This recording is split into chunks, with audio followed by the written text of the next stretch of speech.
Una de las características básicas del neoliberalismo es la privatización de instituciones u organismos de un gobierno para poder ejercer su hegemonía y control sobre la población a nivel mundial, para dar paso a la entrega del poder, sobre todo económico y político, de una nación a las grandes organizaciones multinacionales y a los monopolios de la oligarquía nacional e internacional que, como todos sabemos, dominan el escenario mundial.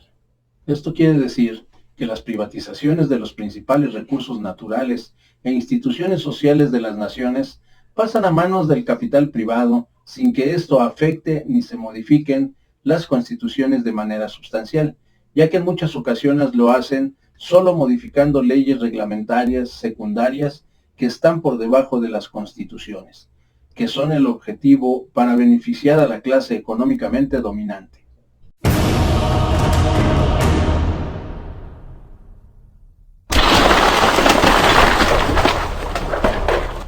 En el presente artículo presentamos que la seguridad del sistema penitenciario es uno de los más importantes y su privatización ha resultado estratégico para el control de la población y un gran negocio para el capital privado, ya que este sistema penitenciario ha sido modificado de tal manera que predomina el afán de lucro y ganancia por encima de lograr la reinserción a la sociedad de las personas que cometieron delitos, e incluso se utilizan como centros de mando y control de los principales cárteles de la droga, solapados y auspiciados en su momento por los funcionarios públicos que llevaron a cabo las reformas necesarias a la ley del sistema penitenciario, lo que demuestra nuevamente que la privatización en cualquier sector nunca beneficiará al pueblo de cualquier nación, solo buscará el lucro y el sometimiento de los mismos.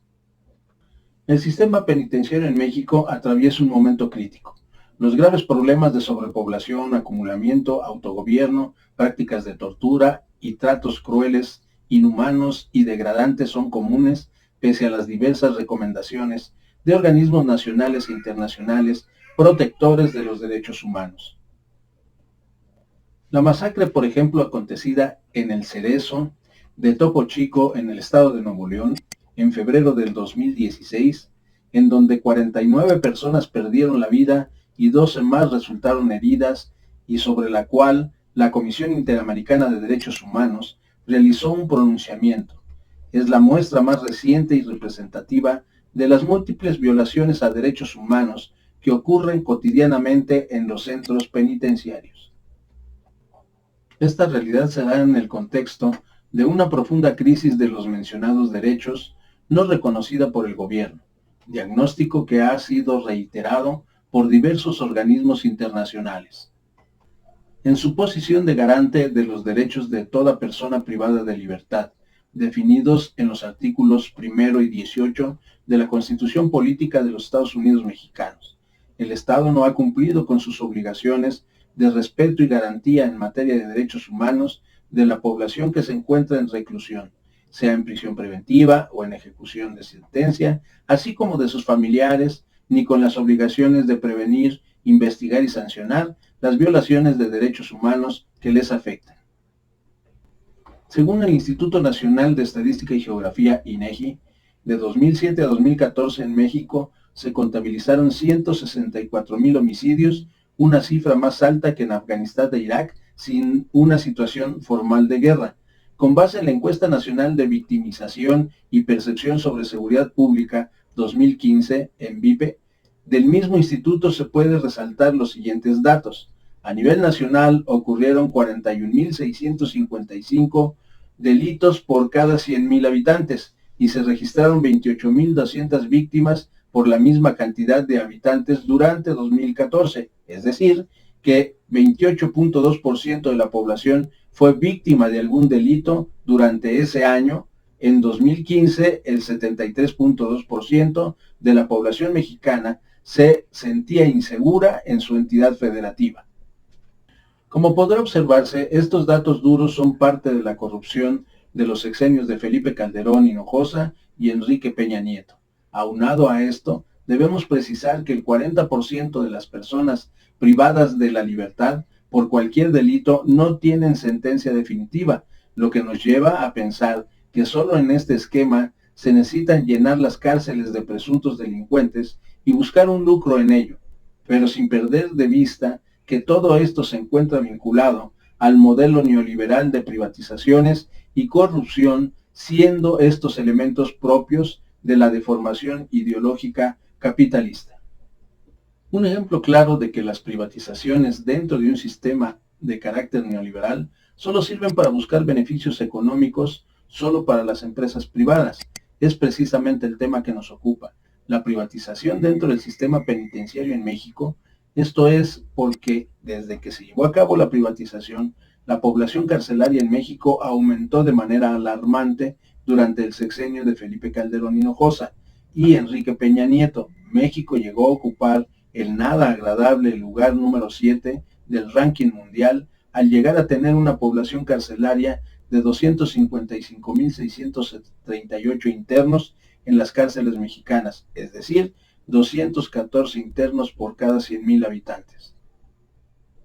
La respuesta del Estado ante la crisis en el sistema penitenciario ha sido la de optar por esquemas de privatización y acreditación.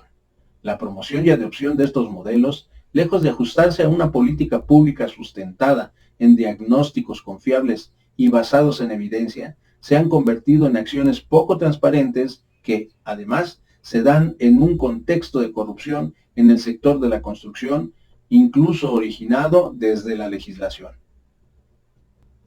En el año del 2010, el presidente Felipe Calderón, en su cuarto informe de gobierno, anunció la privatización del sistema penitenciario mexicano bajo la modalidad de asociación pública-privada, bajo el argumento de que el sector privado tenía más recursos económicos, lo que supuestamente permitiría un ahorro del 29% de recursos económicos al Estado.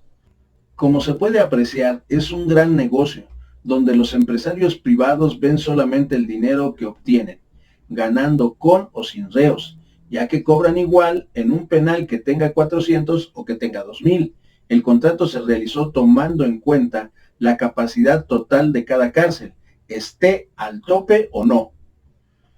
Por tal motivo, el presidente modificó estos contratos leoninos y cuando termine, el Estado pasa a cumplir completamente con el control de dichas cárceles y los privados van para afuera.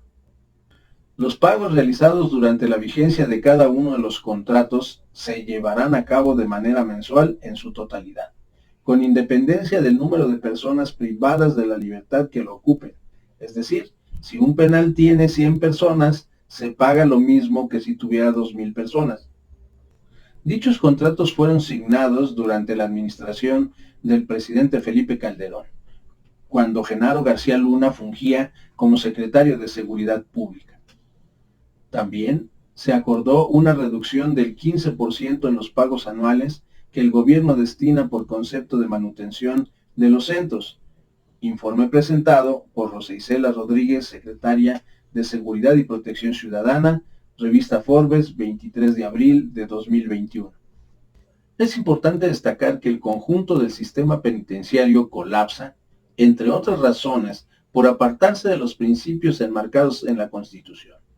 Las dinámicas generadas por esquemas de autogobierno, de estructuras de control que se manejan a través de dinero y sobornos, a gente del Estado y a personas internas que tienen el dominio y la distribución de los espacios, cobros por pase de lista y seguridad, privilegiados al interior de los centros de reclusión, entre otras prácticas, constituyen el quebrantamiento de los principios constitucionales de derechos humanos de dicho sistema y configuran una privatización de facto. De ahí que el esquema propuesto por esos gobiernos agravaría la situación actual. En Israel, por ejemplo, la Corte Suprema analizó el sistema penitenciario desde una óptica de derechos humanos. Esto lo condujo a establecer que si la reclusión de las personas tenían un fin legítimo, este se veía desnaturalizado en el momento en que los internos pasaban a constituir un medio para que la empresa privada obtuviera beneficios económicos. Y nos lleva a preguntar, si un país como Israel, abierto partidario de políticas neoliberales y ultrarreaccionarias contra los pueblos del mundo, reconoce que se violan derechos humanos en los sistemas penitenciarios que es el Estado quien debe de tener todo el control y administración de dichos sistemas, entonces, ¿por qué se cree que en otros países realmente podría funcionar este esquema privado penitenciario? Podemos ver que el sistema penitenciario es una farsa, y más en manos del capital privado, pues estos, al tomarlo como negocio y no importarles en lo más mínimo la reinserción de los mismos, toman al ser humano como mercancía para lucrar vulgarmente con ellos, pues no hay una entrega de resultados y para ellos es más conveniente tenerlos y acumularlos, pues cada uno de ellos representa una ganancia para el empresario. Todos los mexicanos tenemos que actuar en contra de la corrupción, pues esta es una obligación política y moral de todos nosotros, presionando para que sean encarcelados los responsables de esta traición a la patria, ya que el sistema penitenciario es un problema de seguridad nacional. Si les gustó este video, ayúdenos suscribiéndose a nuestro canal, denle clic en la campanita para recibir las notificaciones de nuestros nuevos videos y denle like. Ayúdenos compartiendo este video para hacerlo viral. Agradecemos sus valiosos comentarios. Gracias y hasta la próxima.